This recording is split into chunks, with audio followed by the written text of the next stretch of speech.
ವೇಳೆಗೆ ಆಕರ್ಷಣೆಗೆ ಒಳಗಾಗುವ ವಸ್ತುಗಳು ಕಾಂತೀಯ ವಸ್ತು ಎನ್ನುವರು. ವಿಧಗಳು: ಲಂಡಕಾಂತ, ಕುದುರೆ ಲಾಡಕಾಂತ, ಉಂಗುರ ಕಾಂತ.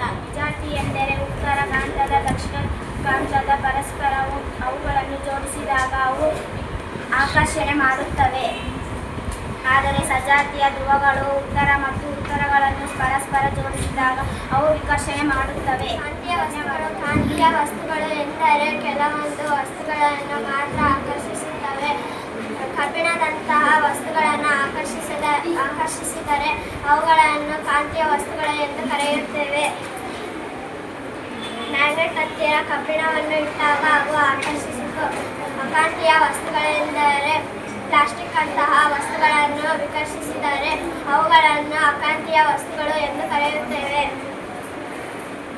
ಮ್ಯಾಗ್ನೆಟ್ ಹತ್ತಿರ ಪ್ಲಾಸ್ಟಿಕ್ ಅಂತಹ ವಸ್ತುಗಳನ್ನು ಇಟ್ಟರೆ ಅವು ವಿಕರ್ಷಿಸುತ್ತವೆ ಎಂಬುದನ್ನು ತಿಳಿದಿದೆ. ಇದು ದಿಕ್ಸೂಚಿ. ಇದನ್ನು ಸ್ವತಂತ್ರವಾಗಿ ತೂಗಿಬಿಟ್ಟಾಗ ಯಾವಾಗಲೂ ಉತ್ತರ ದಿಕ್ಕಿನಲ್ಲಿ ಅದು ಸ್ಥಿರವಾಗಿ ವಿಶ್ರಾಂತಿ ಸ್ಥಿತಿಗೆ ಬರುವ ಕಾಂತದ